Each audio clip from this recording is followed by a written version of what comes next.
결혼하고 꾹 참다 보면 시어머니도 나를 며느리로 인정해주고 남편도 내 편이 되어줄 줄 알았다. 하지만 내 연말 성과급이 통장에 꽂히기 무섭게 남편은 그 돈을 시누이의 아파트 대출금 상환 계좌로 이체해버렸다. 그러고는 강씨 집안의 급한 일이라고 둘러댔다. 그들은 몰랐다. 내가 제일 잘하는 건 목소리 높여 싸우는 게 아니라 비정상적인 계좌 거래 내역을 샅샅이 파헤쳐 완벽한 증거로 만들어내는 일이라는 걸 3시간 뒤 남편은 양손에 수갑이 채워지고 나서야 비로소 깨달았다. 아내의 통장은 시댁의 비상금 창고가 아니라는 사실을. 이야기를 시작하기 전에 좋아요와 구독을 눌러주시면 정말 감사하겠습니다. 자, 이제 편안한 마음으로 제 이야기에 귀 기울여 주세요. 서아야, 아까부터 내 휴대폰이 계속 울리길래 내가 잠깐 확인했어. 욕실 문이 열리자 뜨거운 김이 훅 끼쳐나왔다. 아내 윤서아는 머리에서 아직 물방울이 뚝뚝 떨어지는 채로 하얀 수건을 어깨에 두르고 문가에 서 있었다. 거실 소파에 앉은 남편 강태주는 이미 휴대폰을 거실 테이블 위에 화면이 바닥을 향하도록 뒤집어 내려놓은 참이었다. 택배 기사 전화를 대신 받아주기라도 한 것처럼 남편의 말투는 태연하기 짝이 없었다. 윤서아는 휴대폰을 한 번, 남편을 한 번 번갈아 쳐다봤다. 휴대폰 케이스 모서리에는 약간의 물자국이 남아있었다. 욕실에 들어가기 전 세탁기 위에 무심코 올려두었을 때 묻은 자국이었다. 지금쯤 물기는 반쯤 말라있어야 정상인데 휴대폰은 거실 테이블 위에 놓여 있었다. 누가 전화했는데 그녀가 물었다. 남편은 고개를 숙인 채 배달 용기에 남은 파전 한 조각을 젓가락으로 집어들며 오물거렸다. 몰라, 무슨 스팸 전화 같던데. 너희 회사 오늘 성과급 나오는 날이지? 가족 단톡방에서 어머니가 계속 물어보시더라고. 명절 앞두고 다들 빠듯하잖아. 윤서아는 곧바로 대답하지 않았다. 그녀가 휴대폰을 집어들고 화면을 켜자 급여 통장 앱의 알림 푸시가 아직 그대로 떠 있었다. 연말 성과급 입금 완료. 여의도에 있는 증권사 결제 부서에서 일하는 서아에게 연말은 1년 중 가장 바쁜 시기였다. 거래 전표, 이상 거래 내역, 대사 확인 작업이 산더미처럼 쌓여 점심조차 컴퓨터 모니터 앞에서 대충 때우기 일쑤였다. 오늘 성과급이 들어오면 우선 그중 일부를 전세 보증금 계좌로 이체해 둘 생각이었다. 지금 살고 있는 투룸 빌라의 전세 만기가 다가오고 있었고 집주인은 이미 다음번 재계약 때 보증금을 올리겠다는 뉘앙스를 풍긴 터였다. 그녀가 은행 앱을 켜고 지문 인식을 거치자 계좌 잔액이 떴다. 윤서아의 손가락이 화면 위에서 그대로 굳어버렸다. 예상했던 금액보다 턱없이 모자랐다. 자신이 잘못 본 줄 알고 앱을 종료했다가 다시 로그인했다. 하지만 잔액은 변함이 없었다. 거래 내역을 눌러보니 불과 20분 전에 거액이 빠져나간 기록이 선명하게 남아있었다. 입금 자명란에 적힌 이름은 상호명도 그녀 자신의 전세금 계좌도 아닌 과거에 몇 번인가 본 적이 있는 이름이었다. 강은채 주택담보대출 상환계좌. 시누이 강은채. 남편의 여동생. 작년에 수원의 아파트를 영끌해서 샀다. 계약금이 모자랐을 때 시어머니 남할수는 가족 단톡방에서 몇 번이나 우는 소리를 했다. 우리 딸내미 혼자 회사 생활하며 뼈 빠지게 고생하다가 드디어 내 집장만을 한다는데 명색이 오빠랑 새언니가 되어서 그저 지켜만 볼 거냐면서. 그때 윤서아는 유산 후 몸을 추스르던 중이라 기력이 쇠해 있었다. 남편은 일단 조금만 보태주면 나중에 은채가 다 은혜를 갚을 거라고 설득했다.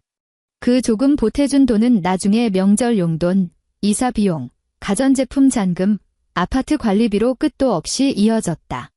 윤서아는 휴대폰을 식탁 위에 내려놓고 그 이체 내역을 손가락으로 톡톡 치며 아주 낮은 목소리로 물었다. 이거 뭐야? 남편이 음식을 씹던 턱을 멈칫했다. 그는 화면을 슬쩍 쳐다보더니 이내 시선을 돌려버렸다. 아, 그거. 남편이 종이 상자 모서리에 젓가락을 내려놓았다. 은채 오늘 주담대 빠져나가는 날인데 잔액이 좀 모자라다길래 일단 먼저 보냈어. 윤서아가 고개를 들었다. 누가 보냈는데? 남편은 마치 쓸데없는 질문을 받았다는 듯 미간을 찌푸렸다. 내가 보냈지? 너 마침 씻고 있었고 알림 온 거 봤길래 내가 먼저 처리했어. 오늘 은행 결제일인데 하루라도 미뤄지면 골치 아프잖아. 거실 바닥의 보일러는 따뜻하게 돌아가고 있었고 그녀는 방금 뜨거운 물로 샤워를 마쳤건만 발밑에서부터 서늘한 냉기가 스멀스멀 기어올랐다. 욕실에 들어가기 전 남편이 내일 시댁에 갈 시간을 확인하겠다며 그녀의 휴대폰을 가져가 캘린더를 보던 모습이 떠올랐다. 그때는 별 생각이 없었다. 결혼 6년 차, 휴대폰 잠금 비밀번호야 남편이 진작에 알고 있었다. 금융인증서 비밀번호는 남들 앞에서 입력한 적이 없지만 남편이 옆에 앉아 있을 때 시선이 어디를 향하고 있었는지는 미처 신경 쓰지 못했었다. 내 계좌에 어떻게 로그인했어? 윤서아가 물었다. 남편은 물잔을 들어 한 모금 마셨다. 너 그 비밀번호들 다 거기서 거기잖아. 부부 사이에 꼭 이렇게까지 따져야 해? 난 동의한 적 없어. 남편이 물잔을 식탁 위로 탁 소리 나게 내려놓았다. 둔탁한 소리가 울렸다. 윤서아 이 남편이 그녀의 이름을 풀네임으로 부르며 짜증 섞인 기색을 드러내기 시작했다. 내 여동생이야. 걔가 오늘 대출금 연체돼서 신용 점수 깎이면 어쩔 건데? 명절 앞두고 시댁이랑 직장에서 얼굴 못 들고 다니게 만들 작정이야? 너 성과급 들어왔으니까 집에 급한 일 생겼을 때 먼저 좀 융통하는 게 그렇게 이상한 일이야? 그건 내 월급이야. 내 월급도 우리 가족 공동 수입이잖아. 남편은 몸을 뒤로 젖히며 미간을 깊게 팠다. 말을 뭐 그따위로 섭섭하게 해?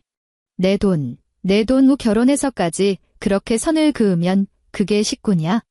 윤서아는 남편의 입술이 달싹이는 것을 보며 갑자기 식탁 위에 놓인 파전 냄새가 역하게 느껴졌다.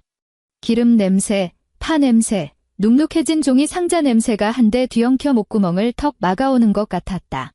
그녀는 소리를 지르지 않았다. 다시 휴대폰을 집어들고 거래 내역 상세 페이지를 열어 화면을 캡처했다.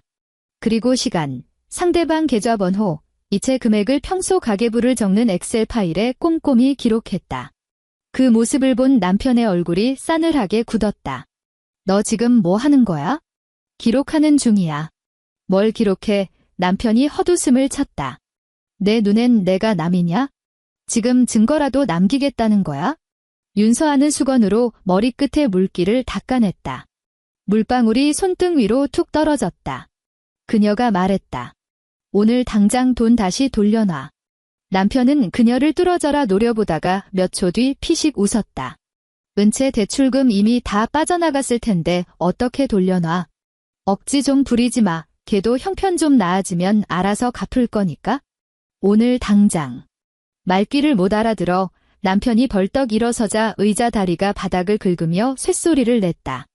우리가 결혼해서 사는 동안 어머니 허리 아프실 때 내가 병원비 냈고 제사 지낼 때 내가 장보기 돈 냈고 은채 아파트 살 때도 내가 보태줬잖아.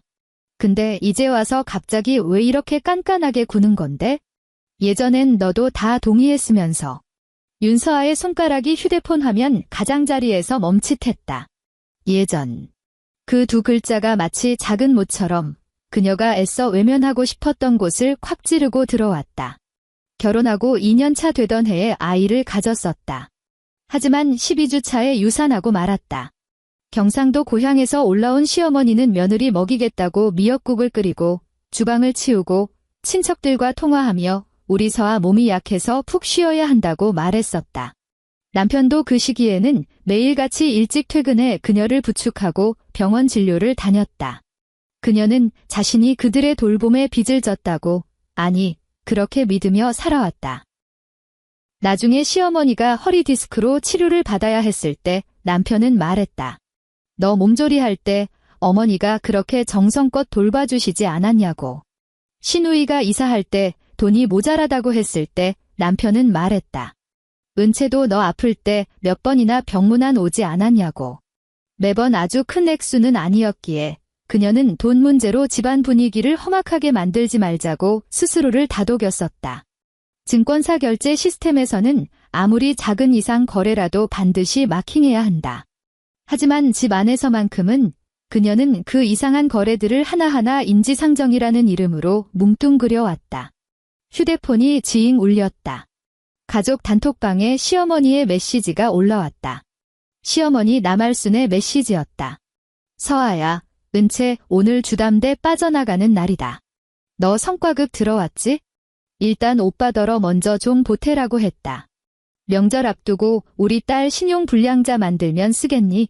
곧이어 신우이의 메시지도 이어졌다. 신우이 강은채의 메시지였다. 새언니, 저 진짜 다음 달에는 어떻게든 마련해 볼게요. 오늘만 무사히 넘기면 돼요. 저 요새 얼마나 힘든지 언니도 아시잖아요. 남편의 메시지도 연달아 떴다. 마치 이것이 자기 혼자만의 결정이 아님을 증명하려는 듯했다.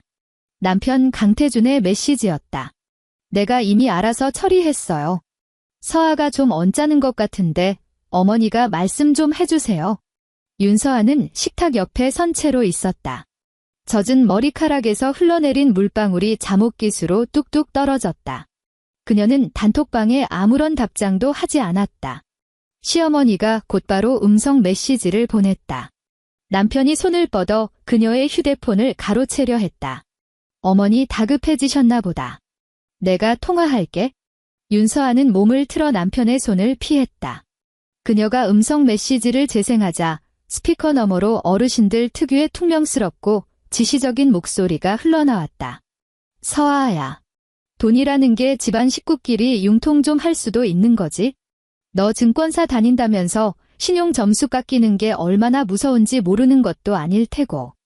은채가 비록 출가회인이지만 우리 강씨 집안 체면 아니냐. 명색이 옳게면 마음을 좀 넓게 써라.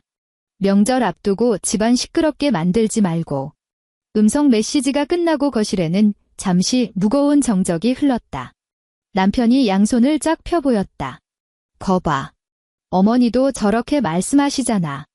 윤서아는 휴대폰을 식탁 위에 엎어두었다가 다시 뒤집었다. 화면에는 여전히 그 이체 내역이 띄어져 있었다. 둘이서 언제 짰어? 그녀가 물었다. 남편의 눈동자가 흔들렸다. 짰다니, 뭘 짜. 당신은 이미 처리했다고 하고 어머니는 오빠더러 먼저 보태라고 하셨다고 하고 은채는 오늘만 무사히 넘기면 된다고 했지. 윤서아가 휴대폰을 남편 앞으로 밀어주었다. 내가 욕실 들어가기 전이야. 아니면 내 성과급 입금 알림이 뜨기 전이야? 남편의 입꼬리가 굳어지더니 이내 짜증스러운 표정으로 바뀌었다. 너 지금 나 취조하냐? 윤서아는 대답하지 않았다. 의자 등받이에 젖은 수건을 걸쳐두고 침실로 들어가 니트와 슬랙스로 갈아입었다. 남편이 방문 앞까지 따라와 목소리를 한껏 낮춰 물었다. 어디 가려고? 은행. 지금 남편이 벽시계를 힐끗 쳐다보았다. 은행 문 닫은 지가 언젠데. 우선 전화부터 할 거야. 남편이 팔을 뻗어 방문을 막아섰다. 서아야. 적당히 좀 해라. 부부 사이에 이렇게까지 하면 서로 상처만 남아. 윤서아의 걸음이 멈췄다. 문틀을 가로막은 남편의 팔, 그 소매 끝에 묻어있는 기름진 파전 자국. 그녀는 그 얼룩을 오랫동안 응시하다가 입을 열었다. 돈 당장 돌려놓으면 더 큰 상처 남을 일은 없을 거야. 남편이 팔을 거두며 얼굴을 완전히 차갑게 굳혔다.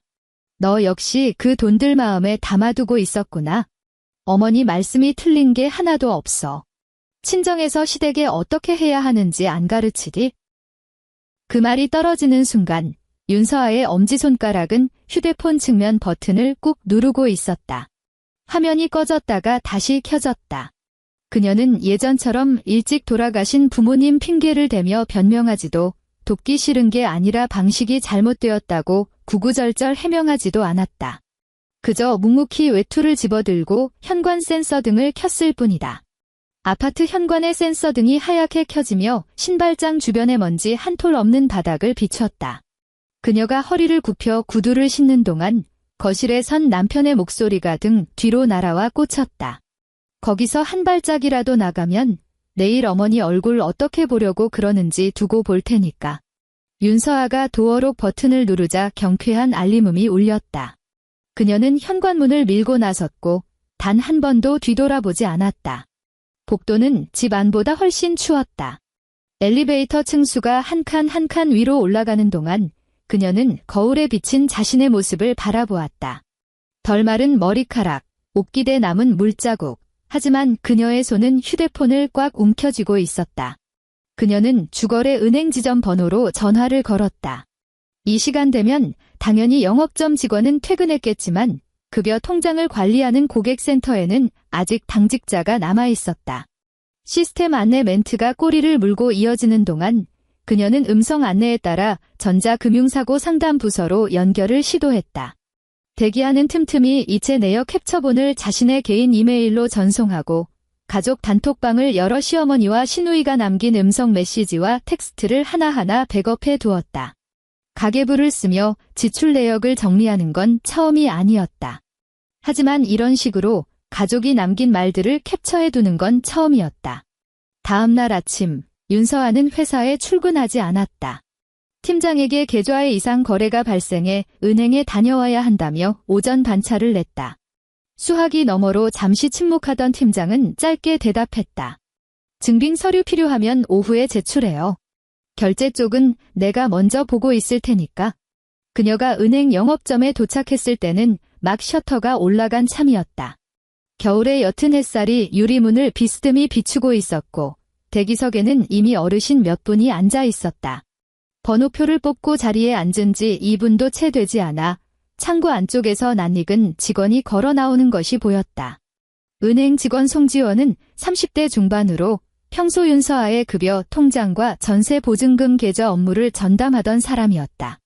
윤서아가 올 때마다 항상 서류를 완벽하게 준비해왔기 때문에 송지원도 그녀를 뚜렷하게 기억하고 있었다.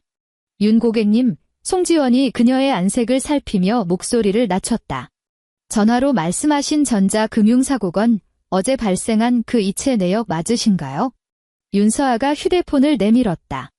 어제 제 성과급이 입금된 직후에 남편이 제 동의 없이 제 계좌에 로그인해서 시누이 주택담보대출 계좌로 거액을 이체했습니다. 저는 권한을 위임한 적이 없습니다. 송지원은 과장되게 놀라는 기색 없이 즉시 그녀를 안쪽 상담석으로 안내했다. 책상 위 작은 프린터에서 종이 넘어가는 소리가 조용히 울렸다. 송지원은 신분증을 확인한 뒤 거래 발생 시간, 이체 금액, 로그인에 사용된 기기 정보 등을 구두로 꼼꼼히 물어보았다. 현재 가장 시급한 조치는 이상 거래 지급 정지 신청입니다. 송지원이 설명했다. 아직 대출금으로 완벽히 정산되지 않았거나 상대방 계좌에 잔액이 남아있다면 전자금융사고 접수 절차에 따라 지급 정지를 걸어둘 수 있습니다. 다만 최종적으로 환수할 수 있을지 여부는 본점 심사와 경찰 수사 결과에 따라 달라집니다. 서둘러 경찰서에 신고하셔야 합니다. 윤서아가 물었다. 만약 상대방이 부부 공동 자산관리 차원이었다고 주장하면 어떻게 되나요? 송지원은 그녀를 똑바로 바라보며 방금 전보다 훨씬 단호한 어조로 대답했다. 계좌 명의자는 윤 고객님이십니다. 전자금융인증서, 비밀번호, 로그인 기기. 이 모든 것은 철저히 위임 여부를 따집니다. 부부 사이라 할지라도 명의자 동의 없이 마음대로 조작할 권리는 없습니다. 일단 사고 접수부터 먼저 진행하시죠. 나중에 수사기관에서 로그인 기기 IP와 상대방 계좌 정보를 전부 압수수색할 겁니다. 윤서아는 양손을 무릎 위에 가지런히 올려두었다. 손바닥에 땀이 배어 쥐고 있던 휴지가 뭉개진 것을 뒤늦게 깨달았다. 송지원이 신청서 양식을 밀어주며 서명란을 손가락으로 짚었다. 여기에 본인 미동에 타인 무단 조작이라고 명시해서 서명해주세요. 그리고 앞으로는 그 누구도 고객님 휴대폰이나 인증서에 접근하지 못하게 하셔야 합니다. 인증서 비밀번호는 지금 즉시 재설정하시고 등록된 로그인 기기도 전부 해제하세요. 윤서아는 고개를 끄덕였다. 서명란에 펜을 가져다 대는 순간 아주 짧은 찰나 펜 끝이 허공에서 멈췄다. 3년 전 유산 후 병원 침대에 누워 퇴원 수속 서류에 서명하던 때가 떠올랐다. 그때 남편은 그녀의 손에 펜을 쥐어주며 말했다. 어머니가 미역국 끓여놓으셨어. 얼른 집에 가자. 그때 그녀는 참 느릿느릿 서명했었다. 가정이란 자신이 보살핌을 받았으니 반드시 은혜를 갚아야 하는 곳이라고 굳게 믿었으니까. 하지만 지금 그녀가 적어 내려가는 서명은 한치의 망설임 없이 단호했다. 신청서를 제출하자 송지원은 내부망으로 전화 몇 통을 돌렸다. 상담석 의자에 앉은 윤서아의 귓가로 창구에서 번호를 부르는 소리, 자동문이 열리고 닫히는 소리, 대기 시간이 길다며 투덜거리는 누군가의 작은 불평 소리가 흘러들었다. 세상은 아주 정상적으로 굴러가고 있는데 오직 그녀의 결혼 생활만이 한 장의 사고 접수증 위에서 그 추악한 민낯을 드러내고 있었다. 10시 20분 은행에서 이상 거래 지급 정지 접수가 완료되었다. 자리로 돌아온 송지원은 대출금 결제 계좌로 이체되긴 했으나 아직 전산 처리 단계에 있어 출금이 차단되었으며 추후 경찰 수사자료 보완이 필요하다고 덧붙였다. 윤서아는 자리에서 일어나 그녀에게 정중히 고개를 숙였다. 정말 감사합니다. 송지원이 접수증 사본을 투명한 L자 파일에 끼워 건넸다. 윤 고객님, 아주 침착하고 빠르게 대처하셨어요. 이제 곧바로 경찰서로 가십시오. 가는 길에 혹시라도 취하하라고 회유하는 연락이 오면 절대 단둘이 만나지 마시고요. 그 말이 채 끝나기도 전에 윤서아의 휴대폰이 징징 울리기 시작했다. 남편이었다. 그녀는 받지 않았다. 두 번째, 세 번째 부재중 전화가 찍히더니 시어머니의 음성 메시지가 날아왔다. 시어머니 남할순의 메시지였다. 서아야, 너 지금 무슨 짓거리냐? 은행에서 돈이 묶였다고 연락이 왔다. 며느리라는 년이 시누이 주담대 연체시킬 일 있냐? 당장 취소해라. 며칠 뒤면 명절인데 친척들이 은채 새 아파트 얘기 물어보면 대체 무슨 망신이냐? 시누이도 장문의 카톡을 보내왔다. 시누이 강은채의 메시지였다. 새언니, 너무 심하신 거 아니에요? 제가 어제 다음 달에 어떻게든 마련해 본다고 말씀드렸잖아요. 저 아파트 사고 나서 쪼들리는 거 뻔히 아시면서 갑자기 계좌를 동결시키면 어쩌자는 거예요? 제 신용등급 떨어지면 언니가 책임지실 거예요? 은행 문을 나서자 왕복 6차선 도로에서 매서운 겨울바람이 불어와 뺨을 때렸다. 그녀는 휴대폰을 코트 주머니에 찔러넣고 지하철역을 향해 걸음을 옮겼다. 몇 걸음 걷지도 않았는데 다시 남편의 전화가 걸려왔다. 이번에는 통화 버튼을 눌렀다. 너 미쳤어? 남편의 고함 소리가 수화기를 뚫고 튀어나왔다. 배경음으로 자동차 경적 소리가 섞여 들렸다. 은행에서 내가 사고 거래로 지급정지 걸었다는데 그게 은채 주담대 돈인 거 뻔히 알면서 그랬어? 윤서아는 횡단보도 앞에 서서 신호등을 바라보았다. 알아. 알면서도 그런 짓을 해. 남편은 주변 사람들의 눈치를 보는지 목소리를 짓씹어 뱉었다. 당장 취하해. 은행에 차고였다고 말해. 차고 아니야. 수화기 너머로 잠시 숨소리가 멈췄다. 남편의 목소리가 한층 날카로워졌다. 부부끼리 돈 좀 쓴 걸 가지고 무슨 차고가 아니라는 거야? 너 지금 남편을 범죄자 취급하겠다는 거야? 윤서아는 신호등의 빨간불 카운트다운 숫자가 20에서 19로 바뀌는 것을 응시했다. 난 동의한 적 없어. 또 그 소리네. 남편이 낮게 욕설을 뱉었다. 내가 내 계좌 로그인한 건 다 우리 가족을 위해서였어. 은채 오늘 대출금 미납되면 내가 어머니한테 설명할 거야. 돈 다시 돌려놓으면 지급정지는 풀어줄게. 윤서아가 차분하게 말했다. 하지만 경찰 신고는 절차대로 진행할 거야. 경찰 신고. 남편은 자기 귀를 의심하는 듯 했다. 내가 경찰서에 가겠다고? 윤서아, 제발 정신 좀 차려.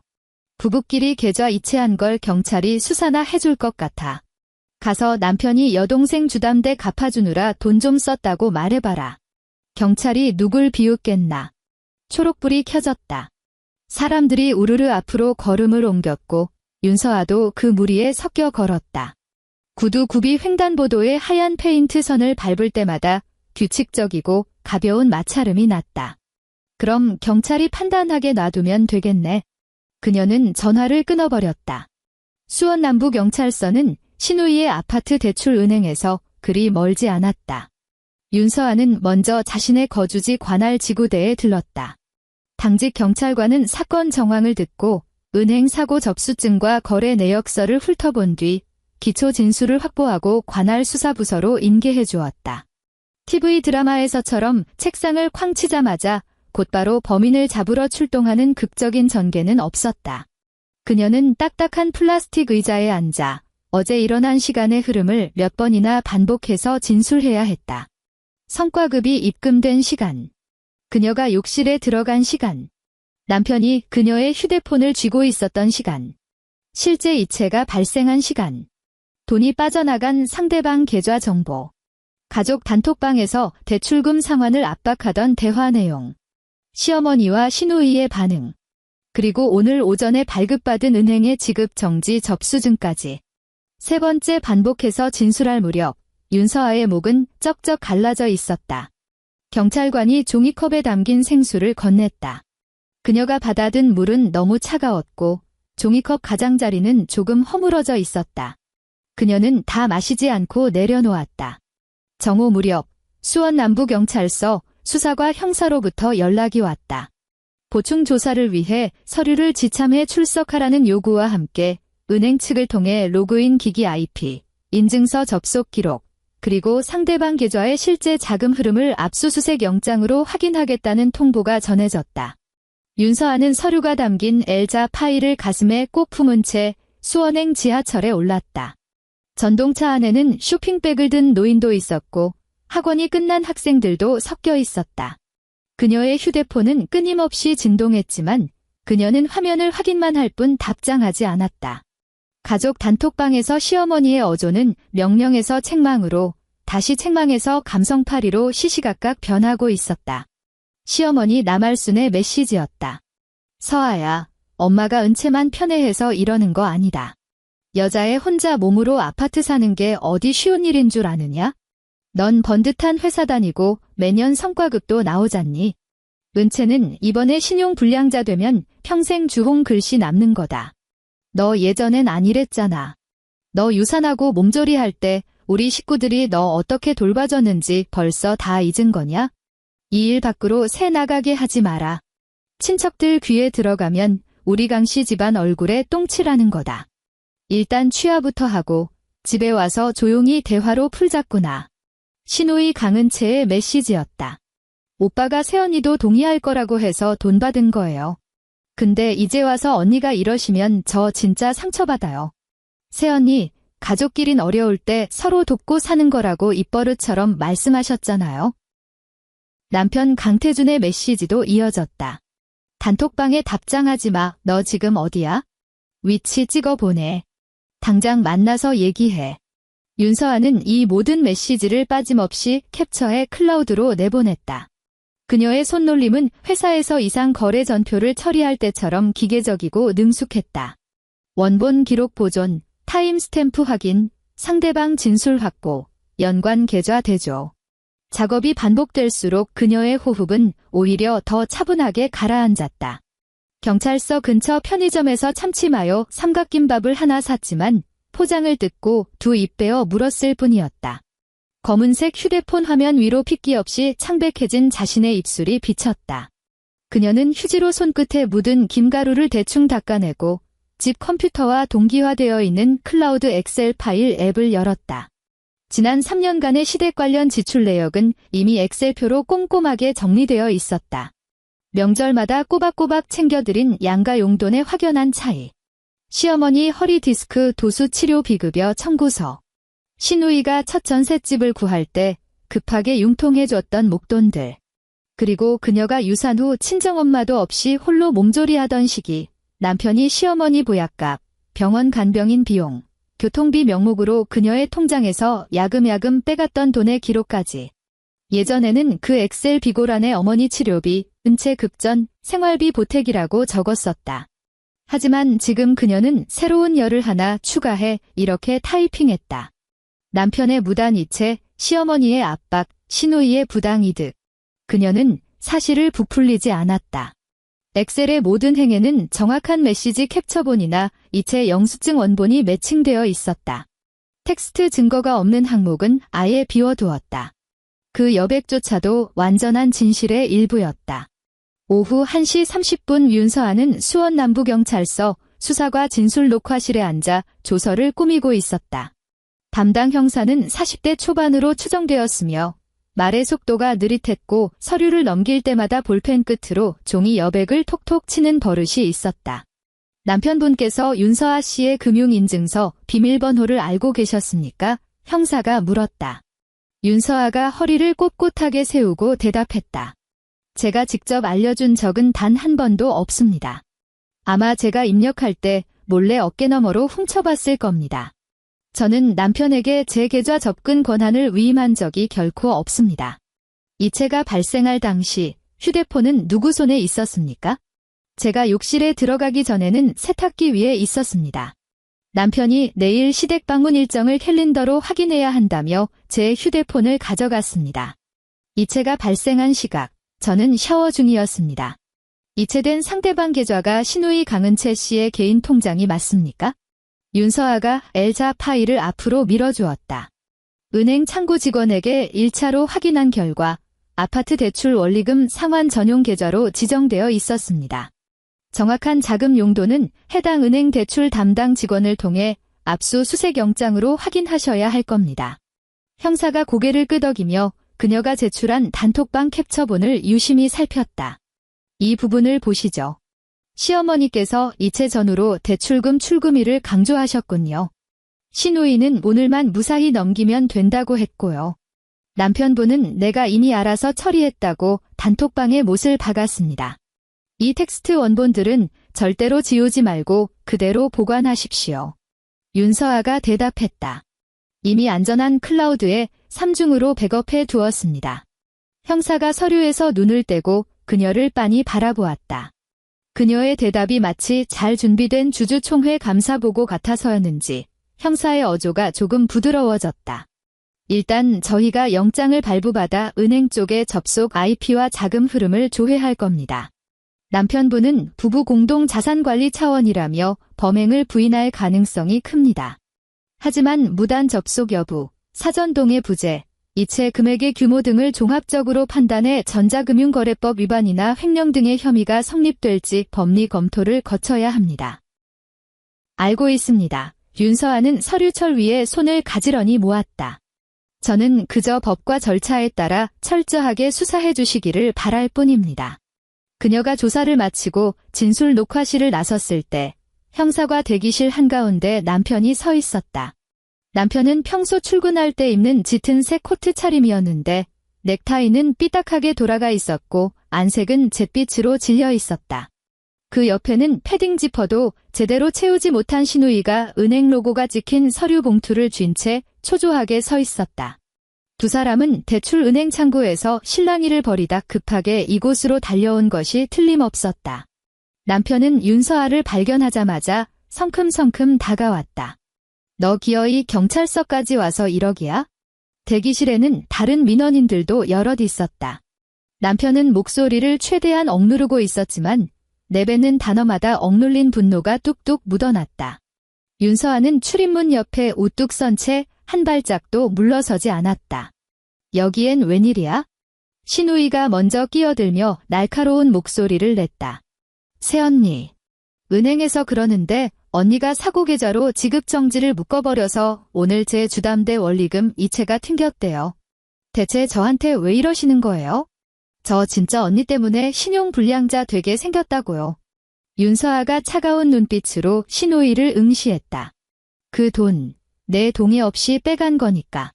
신우이가 아랫입술을 꾹 깨물더니 금세 표정을 바꿨다. 언니 어제 다 알고 계셨잖아요. 오빠가 저 좀 돕겠다고 분명히 말했고 언니도 제가 요새 얼마나 영끌하느라 힘든지 다 아시면서 이제 와서 시침이 뚝 떼고 우리 오빠 전과자라도 만들 작정이에요? 남편도 즉시 맞장구를 쳤다. 거봐, 내 말이 맞지? 은채도 다 안다잖아. 집안 식구들끼리 다 알고 융통한 돈인데 어떻게 그게 도둑질이 돼? 윤서아는 이 어설픈 오누이의 연극을 조용히 지켜보았다. 신우이가 전니 어제 다 알고 계셨잖아요 라고 말할 때 눈동자가 불안하게 남편 쪽을 힐쩍거리는 것을 놓치지 않았다. 남편의 턱 근육은 잔뜩 경직되어 있었다. 아마도 경찰서로 오는 차 안에서 입을 맞춘 대로 그녀가 순순히 부부간 공동관리를 인정해 주기를 초조하게 기다리고 있으리라. 윤서아는 그들에게 대꾸하는 대신 대기실 안쪽에 서 있는 담당 형사를 향해 고개를 돌렸다. 형사님, 이 그녀의 목소리는 높지 않았지만 대기실을 울리기에 충분했다. 저 사람들이 방금 제가 구두로 위임했다고 주장하고 있네요. 그런데 방금 신우이가 한 말은 오빠가 저 좀 돕겠다고 말했다이지 제가 직접 동의했다는 뜻이 아닙니다. 이 발언도 추가로 조서에 남길 수 있나요? 남편의 안색이 흑빛으로 변했다. 윤서아, 너 경찰서에서 말장난할래? 형사가 다가와 세 사람의 얼굴을 번갈아 훑어보았다. 어차피 참고인 조사차 오셨으니 따로따로 진술 녹화실로 모시겠습니다. 대기실에서 소란 피우지 마십시오. 신우이가 당황하며 뒤로 물러섰다. 저는 오후에 다시 은행에 가봐야 해서. 형사가 단호하게 말을 잘랐다. 은행 대출 창구 쪽에도 저희가 이미 영장 청구 협조 공문 보냈습니다. 만약 본인이 입금된 돈이 범죄 수익금이거나 분쟁 소지가 있는 자금인 줄 알면서도 대출금 상환을 강행하려 했다면 그 부분에 대해서도 엄중히 소명하셔야 할 겁니다. 신우이의 손가락이 바들바들 떨리며 쥐고 있던 은행 봉투 모서리가 구겨졌다.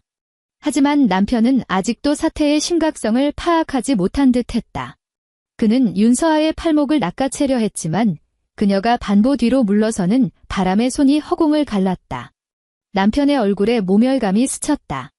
이제 속이 시원해. 남편이 이 사이로 으르렁거렸다. 경찰들 앞에서 우리 집안 꼴 우습게 만드니까 직성이 풀리냐고. 돈 다시 돌려놔. 윤서아가 말했다. 지급정지로 다 묶였는데 내가 무슨 수로 돌려놔. 남편이 이를 악물었다. 일단 내가 은행 가서 취하 서류에 사인부터 해. 그래서 대출금 먼저 빠져나가게 한 다음에 내가 나중에 대출을 받든 뭘 하든 해서 갚아주면 될 거 아니야. 어제도 똑같이 말했잖아. 남편은 그녀를 노려보았다. 그 눈빛에는 오해받은 억울함이 아니라 자신의 통제에서 벗어난 상황에 대한 낯선 분노가 서려 있었다. 너 사람 피 말리게 하지 마. 남편이 경고하듯 말했다. 나 내 공동인증서 비밀번호 다 알고 있고 전세보증금 통장 어디에 있는지도 다 알아. 내가 끝까지 이런 식으로 진흙탕 싸움 만들면 우리 둘 다 피곤해질 뿐이야. 윤서아의 주먹이 꽉 쥐어졌다. 남편의 뻔뻔한 얼굴을 마주하자 6년 전 신혼 초에 처음 구했던 작은 빌라가 떠올랐다. 전세금이 모자라 그녀가 돌아가신 부모님이 남겨주신 쌈짓돈까지 탈탈 털어 넣었을 때 남편은 부동산 중개업소 소파에서 그녀의 손을 꼭 잡으며 약속했었다. 앞으로 집안의 모든 큰일은 반드시 둘이서 상의해서 결정하겠다고. 방금 당신이 한 협박, 그녀가 차가운 목소리로 뱉어냈다. 그것도 형사님께서 조서에 꼼꼼히 기록해 주실 거야. 남편이 그 자리에 얼어붙었다. 가까이 다가온 형사는 당연히 그 마지막 문장을 똑똑히 들었을 것이다. 남편이 다급하게 변명을 늘어놓기 시작했다. 아니, 그런 뜻으로 한 말이 아니라요. 저희 부부가 원래 경제권을 합쳐서 공동으로 관리하다 보니까 공동관리 여부는 계좌 명의자의 위임장과 동의 내역으로 판단합니다. 형사의 목소리에는 일말의 감정도 섞여 있지 않았다. 강태준 씨, 진술 녹화실로 들어가시죠. 남편은 조사실로 끌려가기 직전 다시 한번 윤서아를 뒤돌아보았다. 그 시선에는 사과나 반성의 기미는 털끝만큼도 없었고 오직 그녀를 향한 지독한 원망만이 담겨 있었다. 윤서아는 복도에 놓인 낡은 벤치에 몸을 기대고 앉았다. 벽면의 전자시계가 오후 2시 40분을 가리키고 있었다. 오전 10시 남짓의 은행에서 지급정지 신청서에 서명한 지 불과 3시간 남짓 지난 시점이었다. 그 3시간이 영원처럼 길게 느껴질 줄 알았다. 하지만 막상 그 폭풍 속을 뚫고 지나오자 매분 매초가 마치 엑셀표의 셀처럼 정확하게 나뉘어 있었다. 은행 통화, 사고 접수증, 지구대 진술, 카톡 캡처, 형사 면담, 그리고 대기실에서의 대치까지. 오후 3시 10분 은행 대출 담당 직원이 경찰의 유선 확인 요청에 답했다. 신우이 계좌로 입금된 돈은 오늘 만기일인 아파트 주택담보대출 원리금 상환 목적이 명백하며 단순 생활비 이체가 아님을 확인해 주었다. 은행 전산망 조회 결과 어제 거액의 이체에 사용된 스마트폰 기기 정보가 윤서아가 평소 이용하던 단말기가 아니었으며 인증서 로그인 시각 역시 그녀가 욕실에서 샤워를 하고 있었다고 진술한 알리바이와 완벽하게 일치했다. 가장 치명적인 헛발질은 오늘 아침 윤서아가 지급 정지를 건 직후 남편과 시누이가 대출 은행 지점으로 달려가 버린 촌극이었다. 남편은 은행 창구 직원에게 다짜고짜 아내의 계좌 비밀번호와 인적사항을 들이밀며 부부 공동 자산이니 내가 지급 정지를 풀 권리가 있다며 행패에 가까운 난동을 부린 것이다. 송지원이 경찰에 팩스로 넘겨준 사건 사고 일지에는 당시 상황이 토시 하나 틀리지 않고 기록되어 있었다. 명의자 윤서아 본인은 무단 접속 및 이체에 대한 피해를 주장하며 강력한 지급 정지를 요청함.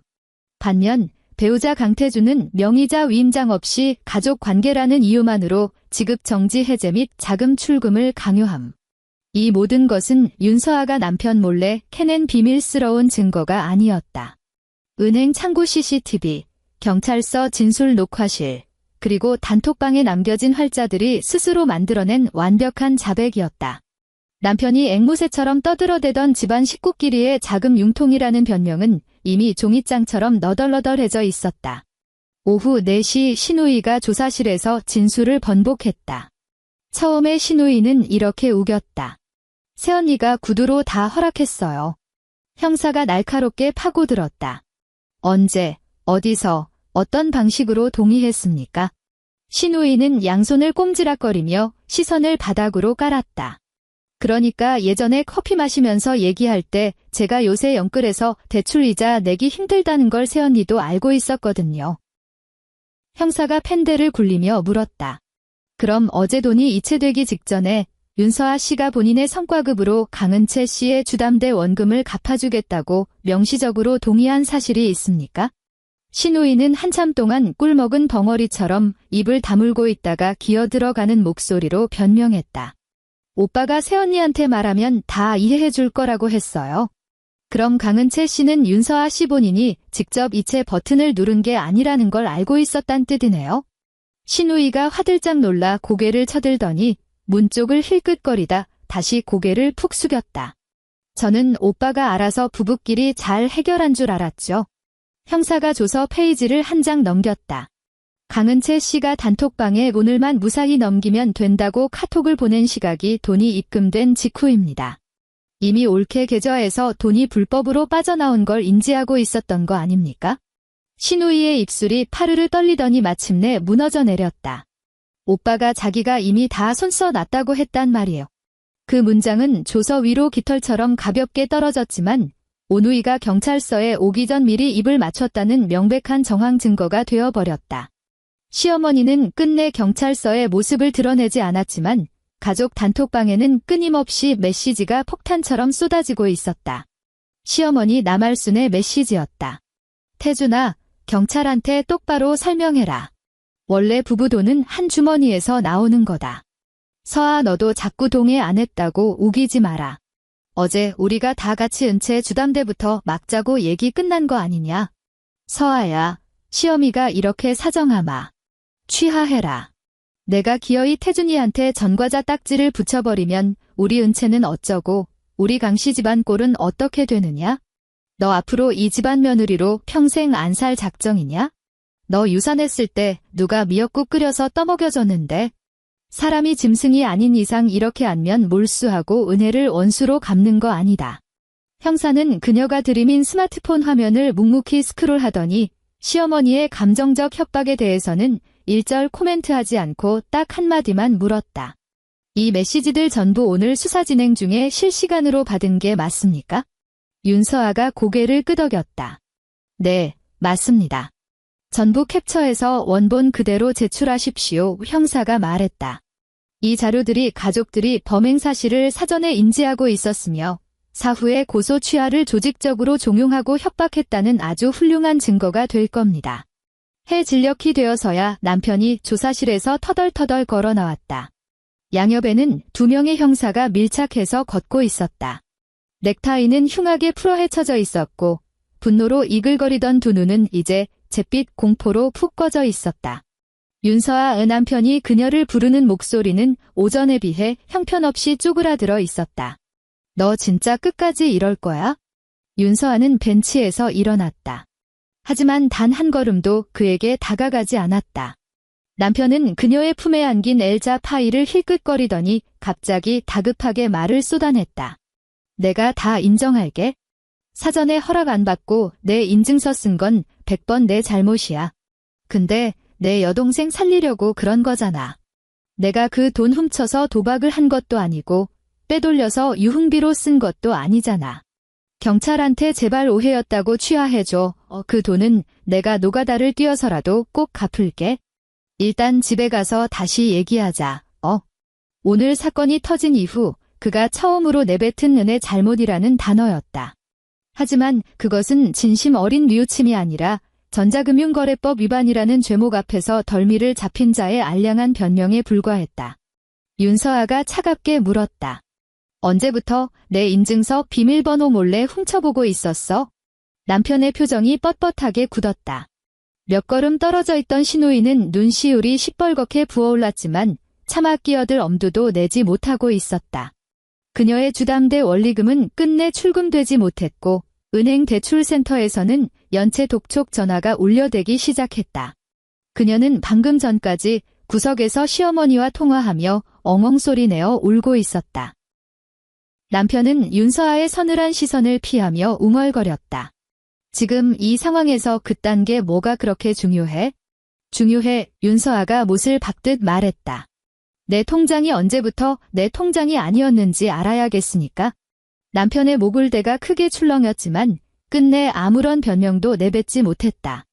형사가 앞으로 나서며 절차에 따라 강태준을 전자금융거래법 위반 혐의로 입건하여 추가 조사를 진행하겠다고 통보한 뒤 그를 경찰서 안쪽 수사공간으로 데려갔다. TV 연속극에서처럼 발버둥 치며 고함을 지르는 통속적인 장면은 없었다. 은색 수갑이 채워질 때 차가운 금속이 맞부딪히며 찰칵하는 짧고 건조한 소리만이 복도를 울렸을 뿐이다. 남편은 넋이 나간 듯 자신의 손목을 내려다보았다. 아내의 통장이 언제든 마음대로 돈을 빼다 쓸 수 있는 시댁의 요술 금고가 아니라는 사실을 차가운 수갑을 차고 나서야 비로소 뼈저리게 깨달은 모양이었다. 그가 이끌려 들어가는 순간 신우이의 휴대폰으로 시어머니의 전화가 걸려왔다. 신우이가 전마하고 부르자마자 다시 오열을 터뜨렸다. 수화기 너머로 시어머니의 앙칼진 비명이 경찰서 대기실을 쩌렁쩌렁 울렸다. 내 오빠는 어떻게 됐어? 경찰이 무슨 권리로 내 아들을 잡아가? 서아 그 독한 년 지금 어딨어? 당장 전화 받고. 신우이가 겁에 질린 눈으로 윤서아를 쳐다보았다. 윤서아는 서늘한 눈빛으로 신우이를 한번 흘겨본 뒤 끝내 전화를 넘겨받지 않았다. 경찰서를 나설 무렵 수원의 하늘은 이미 먹물처럼 새카맣게 저물어 있었다. 거리에 가로등이 하나둘 노란 불을 밝혔고 버스 정류장 앞에는 추위에 발을 구르는 퇴근길 직장인들이 서성였다. 그녀는 가슴에 서류 봉투를 꽉 끌어안았다. 그 안에는 은행 지급 정지 접수증, 수사관의 진술 확인서, 엑셀로 정리한 거래 내역서, 그리고 지난 3년간 그녀의 피와 땀을 갈아 바쳤던 시댁 지출 명세서가 들어 있었다. 겨울바람이 스치자 종이봉투 모서리가 바스락거렸다. 식탁 위에 너저분하게 널려있던 배달 용기, 덜 마른 머리로 도망치듯 빠져나온 현관, 남편이 쏘아붙였던 친정에서 시댁에 어떻게 해야 하는지 안 가르치디 라는 폭언이 머릿속을 맴돌았다. 그녀가 고개를 숙여 스마트폰 화면을 켰다. 가족 단톡방은 여전히 읽지 않은 메시지로 폭주하고 있었다. 하지만 이번에는 캡처만 하고 조용히 빠져나오지 않았다. 그녀는 오늘 처음으로 단톡방에 직접 메시지를 입력했다. 윤서아, 제 동의 없는 무단 계좌 접속 및 이체권은 현재 경찰에 정식으로 형사 고발 조치했습니다. 향후 모든 연락은 법무법인 변호사나 담당 수사관을 통해서만 받겠습니다. 메시지 전송 직후 그토록 시끄럽던 단톡방이 쥐죽은 듯 조용해졌다. 곧바로 시어머니의 음성 메시지가 날아왔지만 윤서아는 재생 버튼을 누르지 않았다. 단톡방 알림을 영구 음소거로 돌려놓고 도로변으로 나가 택시를 잡아탔다. 집의 현관문 도어록 비밀번호는 아직 그대로였다. 그녀가 문 앞에 서서 숫자 패드를 누르려 할 때 손끝이 아주 잠깐 미세하게 떨렸다. 경쾌한 알림음과 함께 문이 열렸고 거실에는 불이 환하게 켜져 있었다. 남편은 돌아오지 못했지만 집안은 누군가 난장판을 벌인 듯 뒤집혀 있었다. 거실 테이블 위에는 남편의 노트북이 켜져 있었고 복합기 옆에는 출력된 A4 용지 몇 장이 어지럽게 널려 있었다. 윤서아가 다가가 맨 위에 놓인 종이를 집어들었다. 그녀의 낡은 주민등록증 사본이었다. 모서리가 구겨진 것으로 보아 오래전 전세 계약을 맺을 때 서랍 깊숙이 처박아 두었던 것을 남편이 미친 듯이 뒤져서 찾아낸 것이 분명했다. 그 옆에는 남편의 악필로 휘갈겨 쓴 조잡한 위임장 초안이 놓여 있었다. 본인은 배우자 강태준과 부부 공동 자산관리에 합의하였으며 주택대출금 상환을 목적으로 그녀는 그 위조된 종이 쪼가리들을 찬찬히 읽어내린 뒤 서늘한 미소를 지으며 자신의 L자 파일 안에 챙겨 넣었다. 이제야 퍼즐이 맞춰졌다. 남편이 오전 내내 그녀의 위치 추적을 하려 들고 빨리 만나자고 발악했던 것은 결코 사과하기 위해서가 아니었다. 그녀의 신분증 사본과 위조된 위임장을 들고 은행으로 쳐들어가 범죄 행위를 부부간에 합의된 금융거래로 둔갑시키려 했던 것이다. 그녀가 피땀 흘려 번 월급을 시댁이라는 이름의 거대한 블랙홀 속으로 합법적으로 밀어넣기 위해서. 주방 싱크대에는 아침에 남편이 마시고 던져둔 물컵이 덩그러니 놓여 있었다. 그녀는 고무장갑도 끼지 않은 채 찬물로 그 컵을 박박 씻어 식기 건조대에 엎어두었다. 미끄러진 마지막 유리컵 하나가 싱크대 스텐 모서리에 부딪히며 쨍하고 날카로운 소리를 냈지만 깨지지는 않았다. 그녀는 주방에 멍하니 선 채 얼음장 같은 물에 젖어 허옇게 부르튼 손끝으로 싱크대 상판을 짚었다. 한참의 시간이 흐른 뒤에야 수도꼭지를 잠그고 침실로 들어가 자신의 통장, 인감도장, 여권, 전세 계약서를 챙겼다. 옷가지는 며칠 입을 출퇴근복 몇 벌만 대충 캐리어에 쑤셔 넣었고 회사 업무용 노트북을 챙기는 것도 잊지 않았다. 현관을 나설 때 남편이 아침에 벗어둔 가죽 구두가 거실을 향해 비스듬히 놓인 것이 눈에 밟혔다. 그녀는 자신이 신던 낡은 슬리퍼를 신발장에 처박아 버리고 구두로 갈아 신은 뒤 캐리어를 끌고 현관문을 나섰다. 묵직한 철문이 닫히며 도어록 잠금 장치가 철컥하고 돌아가는 소리가 텅 빈 복도에 길게 울려 퍼졌다. 그날 밤 윤서아는 여의도 회사 근처의 낡은 비즈니스 호텔에 투숙했다. 좁아터진 객실은 난방이 과하게 돌아가 숨이 턱턱 막혔지만 환기할 창문조차 없었다. 그녀는 딱딱한 침대 가장자리에 걸터앉아 이혼 전문 변호사에게 장문의 이메일을 전송했다. 파일 첨부란에는 정성껏 분류한 폴더들이 매달려 있었다. 1. 배우자의 무단 계좌 접속 및 거액 이체 증빙.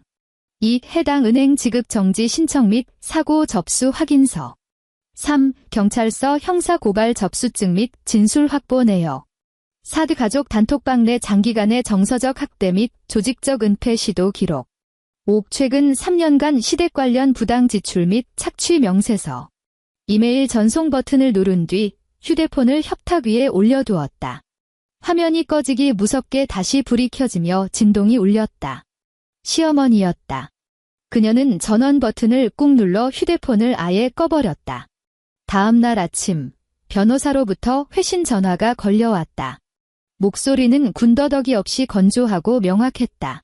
우선 그녀 명의의 재산, 전세 보증금 포함, 에 대한 가압류 및 처분 금지 가처분 신청을 서두르고 지체 없이 이혼 소장과 위자료 청구 소송을 접수하자는 제안이었다. 남편의 전자금융거래법 위반 형사사건과 이혼 소송은 별개의 트랙으로 진행되지만 경찰 수사 기록이 완벽한 유책 사유 증거로 활용될 것이라고 했다. 변호사는 시댁 식구들이 회유, 감성팔이, 협박을 번갈아가며 고소 취하를 종용할 텐데 일절 직접 응대하지 말고 모든 연락은 텍스트로만 남기라고 신신당부했다. 절대 단둘이 사적인 자리에서 대면해서는 안 된다는 경고와 함께 윤서아는 호텔 책상에 놓인 작은 메모장에 변호사의 지침을 빼곡히 받아 적었다. 그녀의 글씨체는 엑셀셀처럼 작고 반듯했으며 줄 간격마저 자를 댄 듯 일정했다. 사적대면 절대 금지라는 구절을 적을 때는 볼펜을 꾹꾹 눌러 글씨를 진하게 덧칠했다. 그 이후의 나날들은 통쾌한 승리의 드라마라기보다는 지루하고 진흙탕 같은 오물 청소 작업에 가까웠다. 증권사 연말 결산 시즌이 아직 끝나지 않아 그녀는 낮에는 평소처럼 여의도 사무실로 출근했다. 통유리창 너머로 잿빛 한강이 얼어붙어 있었고 듀얼 모니터에는 쉴 새 없이 거래 전표 번호가 명멸했다. 그녀는 기계처럼 전표를 대사하고 이상 거래에 적색 마킹을 하고 점심시간이면 편의점 삼각김밥으로 끼니를 때웠다. 가끔 회의실 구석에서 변호사와 통화하는 그녀의 뒷모습을 본 동료들이 눈치껏 자리를 비켜주는 것이 유일한 변화였다. 남편은 경찰 조사를 받고 풀려난 뒤 처음에는 시누이를 앞세워 용서를 구했다. 자기가 순간적으로 미쳐서 눈이 뒤집혔던 것뿐이라며 6년간 부부의 정을 생각해서라도 형사 고소만은 제발 취하해달라고 애걸복걸했다. 시누이의 톡 메시지 역시 예전의 표독스러움은 온데간데없고 싹싹 빌고 있었지만 그 구구절절한 사연의 결론은 늘 우리 오빠 불쌍해서 어쩌냐가 아니라 내 주담대 연체이자는 어쩌냐로 귀결되었다. 시어머니의 방식은 훨씬 노골적이고 천박했다. 카톡과 문자로 저주와 눈물, 과거의 알량한 은혜를 끊임없이 들먹였다. 시어머니 나말순의 메시지였다. 너 유산하고 병원에 누워있을 때 이 애미가 땀 뻘뻘 흘려가며 미역국 끓여다 내 입에 숟가락으로 떠먹여준 걸 잊었느냐? 짐승도 은혜를 아는데 어찌 내 피 같은 아들을 경찰서 유치장에 쳐넣는단 말이냐? 은채 대출금 빵꾸 나서 하루가 멀다 하고 은행에서 빚 독촉 전화가 온다. 내깐년이 그 알량한 돈 몇 푼 거머쥐고 우리 집안 풍비박산 내니까 속이 시원하더냐? 곧 명절 제사인데 친척들이 태준이 왜 안 오냐고 물으면 내 얼굴이 뭐가 되냐? 며느리년이 지 남편 고발해서 전과자 만들었다고 동네방네 떠들까? 윤서아는 그 수백 통의 폭언 중 단 한 번만 답장을 보냈다. 윤서아, 앞으로 저에게 직접 연락하지 마십시오. 모든 의사소통은 법무법인 변호사를 통해서만 진행하겠습니다. 시어머니는 그 경고를 개 짖는 소리로 취급했다. 폭언이 담긴 메시지는 매일 쌓여갔지만 그것은 오히려 시댁의 비정상적인 경제적 착취와 정서적 학대를 입증하는 완벽한 법정 증거로 변모해갔다. 변호사는 캡처본을 넘겨받을 때마다 건조하게 말했다. 훌륭합니다. 절대 감정적으로 대응하지 말고 계속 모아두시죠. 시누이 쪽 상황은 더욱 파국으로 치달았다. 주담대 이자와 원금을 기일 내에 틀어막지 못하자 동결된 성과급은 휴지 조각이 되었고 시중은행에서 추가 신용 대출마저 막혀버렸다. 은행은 곧바로 연체기한 이익상실 통보와 함께 경매 절차를 운운하기 시작했다. 초기에는 은행 전산 오류라고 친척들에게 거짓말을 늘어놓던 시어머니도 결국 발등에 불이 떨어지자 본인 명의로 된 시골 땅떼기를 헐값에 금매로 넘겨야만 했다. 훗날 자신들의 노후 자금이라며 목숨처럼 쥐고 있던 땅이었다. 그때부터 강씨 집안의 맹렬한 분노는 윤서아에서 다른 곳으로 방향을 틀었다. 시누이는 남편에게 전화를 걸어 발악하며 울부짖었다. 오빠가 쓸데없이 새언니 통장에 손을 대지만 않았어도 부부끼리 돈 좀 뺐다 썼다고 큰소리치지만 않았어도 내 새 아파트가 날아갈 뻔한 일은 없었을 거라고. 시어머니 역시 아들을 향해 대가리에 똥만 찬 놈이라며 쌍욕을 퍼부었다. 멀쩡한 여동생 신용불량자 만들 뻔한 것도 모자라 애미 노후 자금까지 날려먹었다며 악을 썼다. 남편의 태도는 지게 다 우리 가족을 위해서였다는 오만함에서 깊은 침묵으로 변했고 급기야 변호사를 통해 지체한 금액 전액 반환 및 원만한 합의 이혼 원함이라는 비굴한 메시지를 보내왔다. 변호사가 그 소식을 전해왔을 때 윤서아는 여의도 증권가 빌딩 로비에서 엘리베이터를 기다리고 있었다. 점심시간이라 사원증을 목에 건 직장인들이 파도처럼 밀려왔다 밀려갔고 엘리베이터 문이 열리고 닫히는 기계음이 규칙적으로 울렸다. 그녀의 얼굴에는 어떠한 승리감도 슬픔도 떠오르지 않았다. 그저 평온한 목소리로 물었을 뿐이다. 지급 정지된 제 성과급은 언제 제 통장으로 다시 들어옵니까? 변호사는 경찰의 수사 결과 통지서와 은행 본점의 심사가 끝나는 대로 입금될 것이며 시간이 조금 걸리겠지만 돌려받는 것은 100% 확실하다고 대답했다. 그럼 모든 건 법적 절차대로 진행해주세요. 윤서아가 말했다. 그녀는 더 이상 남편이 후회하고 있는지 묻지 않았다. 가정법원의 이혼 소장과 재산분할 청구서가 정식으로 접수되던 날, 서울에는 진눈깨비가 내렸다. 여의도 아스팔트 위로 떨어진 눈송이는 닿자마자 시커먼 물거품으로 녹아내렸다. 법원 민원실에서 접수증을 받아든 윤서아는 곧바로 회사로 복구하지 않고 골목 안쪽의 허름한 국밥집으로 들어갔다. 펄펄 끓는 뚝배기가 식탁 위에 놓였다. 그녀는 숟가락으로 국물을 휘휘 저으면서도 곧바로 입에 대지 않았다. 옆 테이블에 앉은 30대 직장인 2명이 이번 달 카드값과 야근 수당을 안주 삼아 팍팍한 삶을 씹어대고 있었다. 윤서아는 그들의 넋두리를 부금처럼 들으며 연말 성과급이 통장에 꽂히던 그날을 떠올렸다. 원래 그 돈은 전세 보증금 인상분으로 일부 떼어두고 남은 돈으로는 유산 이후 훌쩍 뛰어넘었던 산부인과 후속 진료와 자신의 이직을 위한 금융 자격증 학원 수강료로 쓸 계획이었다. 유산 후 그녀의 몸은 단 한 번도 예전의 가벼움을 되찾지 못했다. 산부인과 주치의는 장기적인 호르몬 치료를 권했고 우울증 탓에 심리상담센터도 몇 번 문을 두드렸었다. 하지만 시어머니의 도수 치료비가 청구되고 시누이가 영끌로 아파트를 사면서 부족한 잔금을 징징거리고 명절마다 친척들 체면치레용 선물 세트 결제일이 다가올 때마다 그녀는 조용히 자신의 병원 예약 버튼을 취소했다. 자격증 인강 수강료 역시 만만치 않은 금액이라 늘 다음 달 월급 타면으로 미뤄두었다. 그 다음 달은 매번 강씨 집안의 급한 불을 끄는 물바가지로 징발되었다. 그녀는 숟가락으로 뜨거운 국물을 푹 떠서 아주 천천히 입안으로 밀어넣었다. 뜨거운 기운이 식도를 타고 식어버린 위장으로 묵직하게 떨어지자 마침내 허기진 몸에 온기가 도는 듯했다. 그해 설명절, 윤서아는 시댁 근처에는 얼씬도 하지 않았다. 시어머니는 가족 단톡방에 예년과 다름없이 차례상 장보기 리스트와 전부치기 당번표를 올렸고 그중 가장 고되고 손이 많이 가는 잡일은 모조리 윤서아의 몫으로 할당되어 있었다. 예전 같으면 그녀는 명절 전날부터 시댁 주방에 처박혀 쪼그려 앉은 채로 산적을 굽고 기름때 낀 프라이팬을 닦고 쉴 새 없이 나물 반찬을 무쳐냈다. 그동안 남편은 거실 소파에 벌러덩 누워 시아버지 친척들과 시시콜콜한 정치 얘기를 나누며 낄낄거렸다. 시어머니는 명절 상을 받는 친척들 앞에서 보란듯이 칭찬했다. 우리 서아가 입은 무거워도 손끝 하나는 야물딱지다니까 그 말은 며느리를 향한 칭찬의 탈을 쓴 평생 입 닫고 식모 노릇이나 하라는 교묘한 가스라이팅이었다. 올해 윤서아는 그 리스트에 익십으로 일관했다. 독이 오를 대로 오른 시어머니가 그녀의 변호사에게 직접 전화를 걸어 앙칼지게 쏘아붙였다. 명절 제사에 코빼기도 안 비치는 게 지가 그러고도 우리 강씨 집안 며느리랍니까?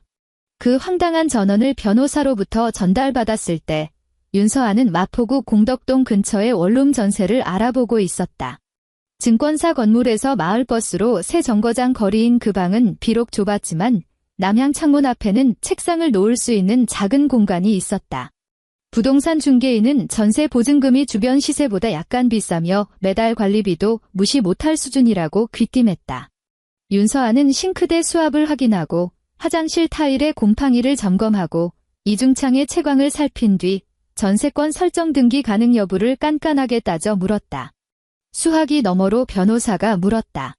시어머니께서 이번 제사 때는 어찌할 작정이냐고 길길이 날뛰시는데 뭐라고 답할까요? 윤서아는 텅 빈 원룸 한가운데 서서 이전 세입자가 벽지에 남겨둔 얕은 못자국을 가만히 응시했다. 이렇게 전해주세요. 현재 이혼 소송 절차가 진행 중이므로 남의 집안 제사에는 참석할 이유가 없다고요. 전화선 너머의 변호사가 그녀의 워딩을 타자기로 치는 듯 잠시 침묵했다. 그게 다입니까? 네, 그게 다입니다. 전화를 끊고 가방에서 줄자를 꺼내 창문에 치수를 쟀다. 텅 빈 방이라 줄자 감기는 소리가 작게 메아리쳤다. 그녀는 현관으로 걸어가 전자 도어록의 비밀번호 커버를 위로 올렸다가 내리며 정상 작동 여부를 확인했다. 삐리릭 하는 경쾌한 기계음이 그녀의 메마른 마음에 작은 위안의 씨앗을 떨어뜨렸다. 몇 주 뒤 지루했던 은행의 심사 절차와 경찰의 사실 확인 통보가 끝나고 지급 정지되었던 거액의 연말 성과급이 마침내 윤서아의 계좌로 환수되었다. 결코 하루아침에 이루어진 기적이 아니었고 순탄한 과정도 아니었다. 은행은 수시로 서류 보완을 요구했고 경찰은 형식적인 확인서를 떼주며 늑장을 부렸으며 변호사는 매일같이 내용 증명을 보내며 그들을 압박해야 했다. 돈이 다시 통장에 꽂히던 날, 윤서아는 회사 모니터 앞에서 해외 파생 상품 결제 대사 작업을 하고 있었다. 휴대폰 진동이 울리고 화면에 입금 알림이 뜨자 그녀는 딱 2초 동안 시선을 머문 뒤 습관처럼 화면을 캡처해 클라우드에 백업했다. 퇴근 후 그녀는 짐을 싸들고 나온 그 징그러운 신혼집으로 향하지 않았다. 주거래 은행으로 가서 입금된 성과급 중 일부를 새로 계약한 원룸 전세 보증금 이체 계좌로 깔끔하게 분리해 넣었다. 그리고 그동안 미뤄두었던 산부인과 후속 진료와 심리상담센터 예약을 모조리 마쳤다. 스마트폰 웹브라우저 즐겨찾기에 먼지처럼 쌓여있던 금융자격증 학원 사이트에도 오랜만에 로그인했다. 결제 페이지에서 주말 심화반을 선택하고 신용카드 비밀번호를 누르는 그녀의 손가락에는 한치의 망설임도 없었다. 결제 완료 문자가 팝업으로 뜰 무렵 그녀는 은행 로비 대기석 의자에 깊숙이 등을 기대고 앉아 있었다. 마침 창구 안쪽에서 퇴근 준비를 하던 송지원이 그녀를 발견하고 반갑게 눈인사를 건넸다. 돈은 무사히 다시 환수되셨나요? 송지원이 다가와 조심스럽게 물었다. 윤서아는 말없이 뱅킹 앱의 입금 내역 화면을 보여주었다. 입금됐습니다. 그날 지급 정지 절차를 신속하게 처리해 주신 덕분이에요. 정말 감사합니다. 송지원이 희미하게 미소 지으며 고개를 저었다. 아니요, 고객님께서 직접 결단력을 내리시고 명확하게 증거를 가져오신 덕분이죠. 윤서아는 휴대폰을 코트 주머니에 넣었다. 그녀의 무릎 위에는 낡은 L자 투명 파일이 올려져 있었다. 잦은 마찰로 모서리는 하얗게 마모되어 있었고 그 안에는 은행 사고 접수증, 경찰서 조서 사본, 변호사의 내용 증명 우편물이 날짜 순으로 정갈하게 편철되어 있었다. 그것들은 결코 들춰볼 때마다 기분이 좋아지는 물건들은 아니었지만 마치 그녀가 시댁의 노예 식탁에서 벗어나 온전한 자신의 자리로 돌아오기까지 밟아온 핏빛 이정표와도 같았다. 앞으로 급여 통장과 전세 보증금 계좌는요. 송지원이 목소리를 낮추며 당부했다. 공동인증서와 보안 매체는 전부 재발급해서 세팅해 두었습니다. 스마트폰 앱 접속 권한도 고객님 본인 기기 일대로만 제한해 두었고요. 그리고 혹시라도 예전에 시댁 쪽에 넘겨준 신분증 사본이 악용될까 걱정되신다면 변호사님 조언에 따라 신분증 분실 신고 및 재발급 절차를 밟으시는 게 안전합니다. 이미 다 처리했습니다. 윤서아가 무덤덤하게 답했다. 송지원은 그녀의 단단해진 눈빛을 바라보다가 작게 고개를 끄덕였다. 다행이네요. 새 원룸의 전세 계약은 볕이 좋은 금요일 오후에 치러졌다. 공인중개사 사무실의 비좁은 원탁의 집주인, 중개인, 그리고 윤서아 세 사람이 둘러앉았다. 붉은 인주와 정갈하게 프린트된 계약서가 놓여 있었다. 집주인이 스마트폰으로 보증금 잔금 입금을 확인하자 중개인은 원룸의 관리비 정산 방식과 입주 유예 사항을 속사포처럼 읊어댔다. 윤서아는 그 모든 조항을 꼼꼼하게 메모하다가 특약사항에 잘못 기재된 날짜 오타를 짚어냈다. 당황한 중개인이 헛기침을 하며 즉석에서 볼펜으로 찍찍 긋고 도장을 다시 찍었다. 서명란에 도장을 찍기 전 그녀는 정자로 또박또박 자신의 이름을 적어 넣었다. 윤서아. 이제 그녀는 강씨 집안의 식모 같은 며느리도 호구 잡힌 새언니도 시댁의 급전 셔틀을 담당하던 호구도 아니었다. 이 작고 네모난 전세 계약서 위의 유일한 권리자이자 의무자는 오직 그녀 자신뿐이었다. 입주 당일 그녀는 포장이사 대신 소형 용달차만 한 대 불렀다. 시댁 쪽에는 주소를 단 한 글자도 흘리지 않았다. 징그러운 신혼집에서 그녀가 챙겨 나온 짐은 단출하기 그지없었다. 금융 자격증 두꺼운 수험서들, 사계절 옷가지가 든 캐리어 하나, 돌아가신 부모님의 사진이 끼워진 낡은 액자 하나, 그리고 6년간 시댁의 착취 내역을 빼곡하게 기록해 두었던 양장본 가계부 한 권이 전부였다. 용달 기사가 거실 한가운데 종이 상자를 내려놓자마자 그녀는 물품 리스트를 대조하며 분실물이 없는지 체크했다. 해질 무렵 변호사로부터 카톡이 날아왔다. 이혼 소송의 1차 조정 기일이 확정되었으며 남편 측에서 거액의 위자료 대신 재산 분할 비율을 조정해 줄 테니 전자금융거래법 위반 형사재판에서 처벌 불원서, 선처 탄원서를 써달라고 구걸하고 있다는 내용이었다. 변호사는 그녀의 의중을 물었다. 윤서아는 원룸의 비좁은 주방에 서 있었다. 전기포트에서 물이 끓어오르며 하얀 수증기가 상부장 유리에 맺혔다. 그녀는 방바닥에 아직 비닐도 뜯지 않은 자격증 인강 교재들을 한 번, 창가에 새로 조립해둔 원목 책상을 한 번 번갈아 쳐다보았다. 그녀는 스마트폰 자판을 두드렸다. 재산 분할과 위자료는 철저하게 법정 비율대로 강제 집행해 주십시오. 형사 고발건은 어떠한 합의나 선처도 불가하며 엄벌에 처해달라는 탄원서를 직접 작성해 재판부에 제출하겠습니다. 전송 버튼을 누른 그녀는 스마트폰을 싱크대 위에 뒤집어 놓고 테이프로 봉인된 종이 박스 하나를 커터칼로 그었다. 그 안에는 신혼집에서 챙겨 나온 식기류가 들어 있었다. 6년 전 시어머니가 식구들 많이 모이면 큰 그릇이 필요하다며 억지로 떠안겼던 무거운 사기 그릇 세트는 싹 다 분리수거장에 내다 버렸다.